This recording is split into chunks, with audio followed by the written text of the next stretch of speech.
अस्सलाम वालेकुम साहब। वालेकुम अस्सलाम। जी हम आपसे जानना चाहते हैं कि आप कहाँ के रहने वाले हैं? जी मैं बेसिकली बरेसा गुंदो का ही रहने वाला हूँ और मेरा रैमली प्लेस जो है वो गुंदो, मेरे बाप दादाओं से मैं यहीं रहता हूँ।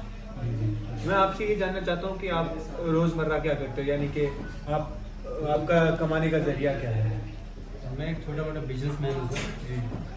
ऑनलाइन कंप्यूटर वर्क की शॉप है मेरी, ऑनलाइन का सारा काम करता हूँ।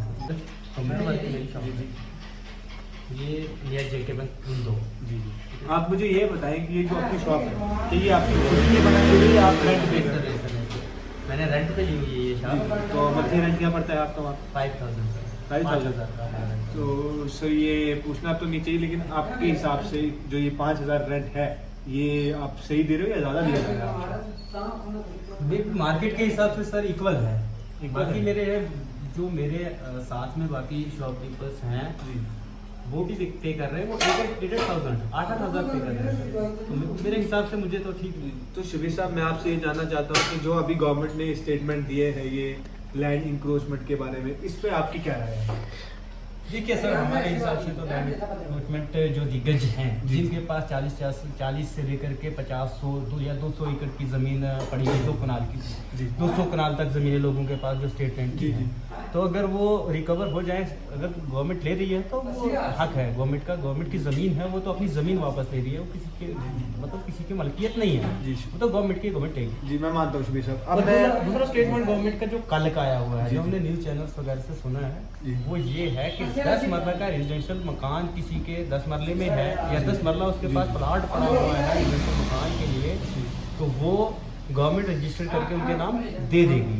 शबीर साहब, मैं आपसे पूछना चाहूँगा कि ये जो लोग हैं जो 10-10, 5-5 मरला में रोशनी एक्ट में जिन्होंने अपनी कंस्ट्रक्शन की है आज से 10 साल 20 साल पहले, तो उनके पास वही छोटा सा एरिया है 10-15 मरले का या 5 मरले का, उनका कमाने का जो जरिया है, जहाँ से उनकी फैमिली चलती है, वो उनकी वो छोटी मोटी दुकान है और उसी दुकान में वो लोग रह भी रहे हैं, यानी कि एक फ्लोर दुकान का है कमर्शियल यूज के लिए और जहाँ पे रहते हैं वो रेजिडेंटल एरिया है। हाँ। तो आप मुझे ये बताएं कि अगर उन लोगों के, मैं कह रहा था कि जैसे आप मतलब रेजिडेंटल और कमर्शियल एक ही बिल्डिंग में है और उनके पास टोटल जो लैंड ऑक्युपाई करी है उन लोगों ने वो है 5 से 6 मरला है, तो उन लोगों के साथ क्या किया?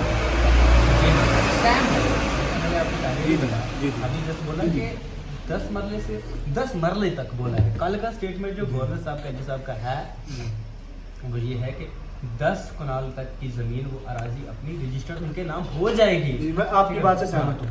और कमर्शियल के लिए भी मतलब है कि रेजिडेंशियल और Commercial। बिजनेस का अपना जो है कमाने का जरिया भी उसी मकान से, वो अपना पेट भी उसी मकान से पाल रहा है जी जी। और रह भी उसी में रहा जी। है, तो उसको भी गवर्नमेंट अखाड़ेगी ना, उसके लिए कोई नोटिस आया है ना, और ये सेम है। जैसे एक और बात अभी आ रही है सामने कि गवर्नमेंट कह रही है कि गुज्जर बकरवाल या ये जो ट्राइबल है, तो ये ट्राइबल कभी एक जगह स्टे नहीं करते उनके हिसाब से, तो वहीं पे गवर्नमेंट कह रही है कि जो लोग ट्राइबल है उनकी कमर्शियल यूज में बिल्डिंग कैसे है, तो इसके बारे में आपका क्या कहना है? आप क्या मानते हैं इस चीज़ के लिए? आपका क्या रिव्यू है इस पर?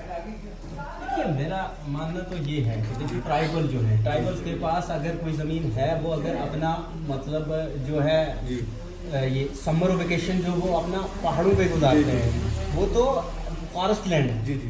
फॉरेस्ट लैंड है ना, फॉरेस्ट लैंड वो टैक्स भी पे करते हैं। जी जी। जैसे माटू हो गया, जैसे बैक पर्ची हो गई, वो अपना टैक्स पे करते हैं गवर्नमेंट। जी जी, ठीक है, बिल्कुल सही बात है। तो वो उनका वो तो एक अलग इशू है, जी। ठीक है, उसको छोड़ दिया, उसके लिए भी कुछ रूल्स वगैरह गवर्नमेंट के। तो जैसे कि शबीर साहब, ये बातें तो हो चुकी है गवर्नमेंट के स्टेटमेंट या जो भी नए एक्शन लिए जा रहे हैं, हम उस मुद्दे पे बात नहीं करते। हम बात करेंगे हमारी डेली लाइफ बेसिस पे, जैसे कि ये जो हमारे बलेसा में थोड़ी बहुत डेवलपमेंट हुई है, थोड़ी बहुत इंफ्रास्ट्रक्चर में सुधार आया है, जो कि बड़े टाइम के बाद आया है, तो इसमें आपका क्या कहना है कि ये तो एक तहसील है, तो तहसील के हिसाब से जो डेवलपमेंट हो रही है, क्या वो काफ़ी है या बहुत कम है? बहुत कम है, बहुत कम है। खास करके मैं अपने अगर भलेसा ब्लॉक जी। भलेसा की बात करूं तो हमारी जी। Development zero. जी। मैं ये नहीं कहूँगा कि मैं आपके यहाँ बैठ के आपके चैनल के माध्यम से किसी से भी कि इस पे बात कर लूँ, तो नहीं। मैं अगर हमारे सामने हमारे कौन से पॉलिटिशियंस अगर आएंगे, हमारा एमएलए साहब होगा, जी जी। उसके बाद हमारा डीडीसी, जी जी। ठीक है, डिस्ट्रिक्ट डेवलपमेंट काउंसिल जो है काउंसिलर, वो भी हमारा पीडीसी है, ब्लॉक डेवलपमेंट काउंसिल, मैं उनसे भी कहूँगा। हमारे सरपंच है, खास करके पंचायत गुंदो के सरपंच और पंचायत रिथलू के सरपंच, क्योंकि मैन मार्केट जो गुंदों की है, इन्हीं दो पंचायत से जुड़ के बनती है। जी, जी। ठीक है ना, पार वाली गुंदों में, वार वाली तुर्की जी। दो गांव है ये। तो डेवलपमेंट आप किस हिसाब से बोल रहे हैं? मेरे कहने का मतलब ये है कि जैसे इंफ्रास्ट्रक्चर्स हो गए, हाँ। जैसे जॉब्स हो गई, हाँ। या कुछ भी, वैसे जॉब्स तो स्टेट वाइज आती है, लेकिन फिर भी आपके हिसाब से क्या है? देखिए, इंफ्रास्ट्रक्चर जी। क्या है हमारे गुंदों का? हॉस्पिटल की बिल्डिंग हमारी 50 करोड़ से ज़्यादा की बिल्डिंग है। जी। 50 करोड़ से ज़्यादा। तो जैसे हमारी इंफ्रास्ट्रक्चर पे बात हो रही जी। थी, आपका कहना है कि 50 करोड़ जो है ये गुंदो हॉस्पिटल बिल्डिंग के लिए आया है। खर्च कर दिया गवर्नमेंट। जी जी। गवर्नमेंट क्या आपको बिल्डिंग स्ट्रक्चर पसंद नहीं आया? नहीं, बिल्डिंग स्ट्रक्चर बहुत अच्छा है। जी। ठीक है, बिल्डिंग मटीरियल? बिल्डिंग मटेरियल भी अच्छा है, कॉन्ट्रैक्टर ने काम भी अच्छा किया है, सब कुछ अच्छा है, लेकिन 50 करोड़ की वैल्यू में में सिर्फ अगर स्टाफ की बात की जाए तो 7 से लेकर के 8 यानी 7 और 8 मेंबर्स ओनली स्टाफ के वहां पे बैठते हैं। ठीक है, तो- विद बीएम। ठीक है, तो अब देखिए ना, हाँ चलो वो तो बात उससे है। क्या होगा, मतलब समझ रहे हैं हम बिल्डिंग इस के मुद्दे पे बिल्डिंग के कभी अकॉर्डिंग स्टाफ भी तो होना चाहिए, हम तभी इस जाके मुद्दे- इसका फायदा है। इतने बड़े हॉस्पिटल का फायदा हमें तब है जी, जब जी। इसमें स्टाफ होगा। अब जैसे शबीर साहब आपने कहा कि ये जो इंफ्रास्ट्रक्चर है जो गुंदो हॉस्पिटल का किसी है, भी किस्म का, हाँ, किसी भी किस्म का, किसी भी तो अभी department जैसे से। आपका कहना है कि 50 करोड़ इन्वेस्टमेंट हुई है गुंदो हॉस्पिटल में। जी जी। आपका कहना है कि ये इंफ्रास्ट्रक्चर काफी अच्छा है, कंस्ट्रक्शन मटेरियल अच्छा है, बिल्डिंग मटेरियल अच्छा है, एरिया अच्छा है, सब अच्छा है, तो आपको कमी कहाँ दिख रही है? कमी दिख रही है स्टाफ में सर। अच्छा, medical जो staff है, है। मेडिकल स्टाफ जो है हॉस्पिटल के अंदर, यहाँ तक के पैरामेडिकल स्टाफ जो है ना, पैरामेडिकल जी, से जी। मुझे लगता है शायद फीमेल्स वहाँ पे सिर्फ 2 या 3 हैं फीमेल्स हैं जो मल्टीपर्पज हेल्थ वर्कर का काम करती हैं वहाँ पे। तो बाकी डॉक्टर 2 हैं। जब भी मैं गया, मैंने जो अपनी आंखों से देखे वहाँ पे पाए कि कितने डॉक्टर हैं, एक बीएमओ जी और एक हमारे पास फिजिशियन है वहाँ पे सर, डॉक्टर। ये जो और 2 और होंगे जो नाइट ड्यूटी करते होंगे।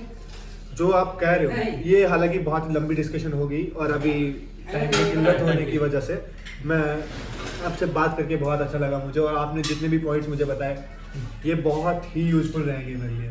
Thank you sir. बाकी आपका बहुत शुक्रिया अपना कीमती टाइम निकालने के लिए, और फिर बाद में भी हम आपसे इंटरव्यू करेंगे, बाकी चीज़ों के बारे में भी जानेंगे, क्योंकि आप यहाँ पे रहते हो, आपको इस एरिया का पूरा एक्सपीरियंस है। जो कमी पेशी है, जो अच्छी चीज़ है, जो बुराई है, वो सब आप हमें इस चैनल के माध्यम से बताओगे। Thank you sir. तो चलिए अभी के लिए thank you so much. Thanks a lot.